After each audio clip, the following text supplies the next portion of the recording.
Yo, what's up guys? You're watching Zelocity. So today, the purpose of this video is going to be highlighting the key differences between a ketogenic diet and a low carb diet. And people often use these two terms interchangeably, low carb and keto diet, but it's not technically the same. So first, let's understand what exactly a ketogenic diet is. And I'm not going to bore you with the technical science about it, but then I'm just going to highlight the main points of what exactly keto is.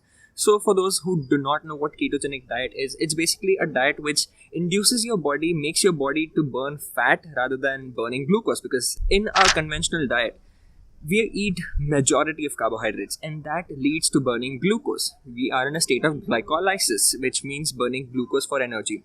But when you restrict carbohydrates in your diet and eat more fat in your diet, that is a ketogenic diet, will help you burn fat for energy in the form of ketones. Simply put, ketogenic diet is where your body is in ketosis, that is burning fat for energy. Simple. So we all know that carbohydrates have 4 calories per gram and fats have 9 calories per gram.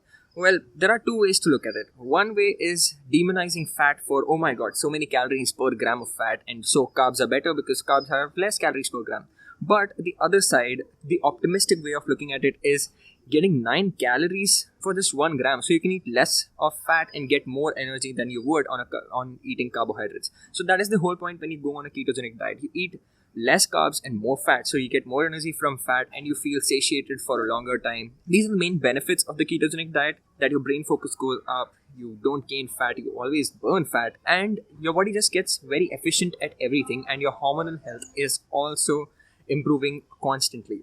So what are the macros on a typical ketogenic diet, the true ketogenic diet, not the low carb diet, because we're talking about keto now. So what do the macros on a typical ketogenic diet look like? About 65 to 70% of your total calories per day should be coming from fat. That is the only way your body is going to be in ketosis, okay? And protein macros, about 25 to 30% of your daily calories coming from protein, and about 5%, very minimal, coming from carbohydrates, because the less carbohydrates and more fat, your body will go into ketosis easier.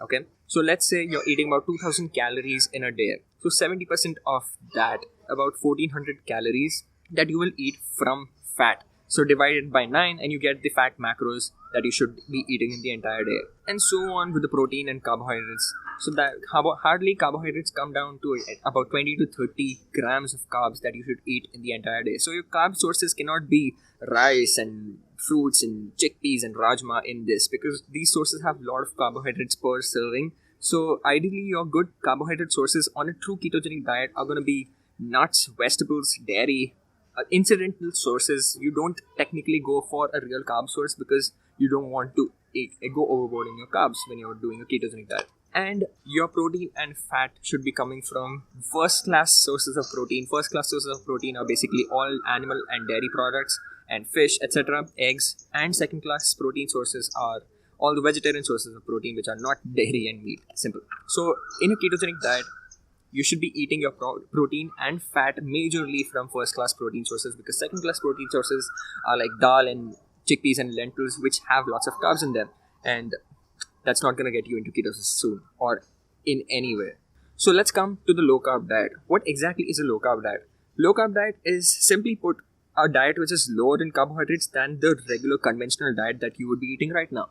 But the fat intake is still going to be higher because you still want to enjoy the benefits of ketosis, or just try to get the similar benefits as a true keto diet. You wouldn't obviously get the exact same because you're still eating a little higher carbs. The whole point of getting into ketosis is eating less carbohydrates, less than 30 grams is what typically is considered the true keto. But then on a low carb diet, you can get away with eating about 100 to 150 grams of carbohydrates, which is still low. The whole point is that the calorie intake that you eat in the entire day of carbohydrates is going to be lesser than that of fat.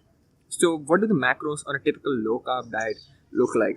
So about 45 to 50% of your total calories in a day would be coming from fat, about 25 to 30% from protein, and 25% from carbohydrates. So let's take an example of a 2000 calorie diet. So about 45% fat is going to be 900 calories. That's going to be 100 grams of fat. 600 calories of protein, divide by 4, that's going to give you 150 grams of protein a day. The 25% of the 2000, which is going to be 500 calories, that comes down to 125 grams of carbohydrates a day.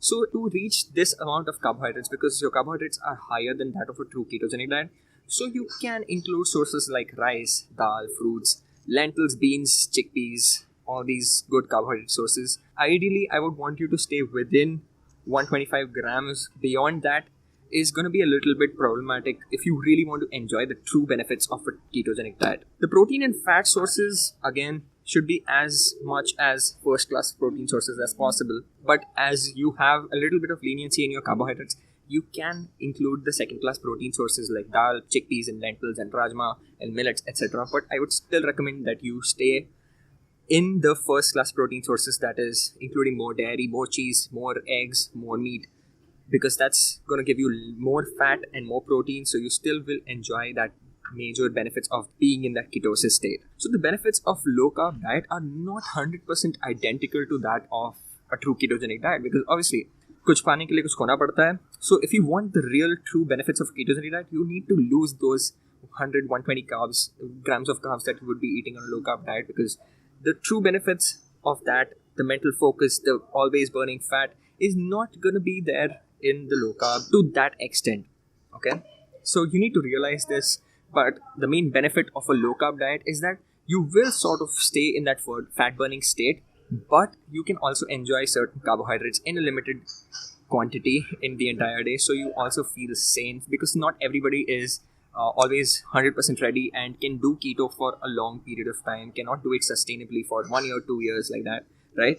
So keeping that in mind, a low carb diet is really good for fat loss, even for muscle gain, and it ensures that your hormonal health is also being taken care of, and you don't have unnecessary high blood sugar, low blood sugar, because you are eating low amount of carbohydrates in the entire day. So conclusion is that both of these diets are really helpful, but it also comes down to your personal preference. But I would still recommend that try out ketogenic diet for at least about 1 month or 2 months, and then you can gradually start increasing your carbohydrates and keep about 100 to 150 grams of carbs a day, so that your body learns how to burn that fat, learns how to use fat for energy, and then you can obviously enjoy the benefits of staying in ketosis, but also including some carbohydrates, but not always getting 100% of the benefits. Let me just remind you that. And let me just remind you that not all the values that I told you in this examples that I gave are not for you. So you need to get personalized nutrition if you really want to see the best of your health, because something that you see on YouTube and Google are not the exact advice for your body. You need to keep that in mind. So thank you so much for watching this video. I hope that you found this really helpful, and I'm gonna see you in the next video. Please like and share this video if you found it helpful, and subscribe to my channel. Now I'm signing off.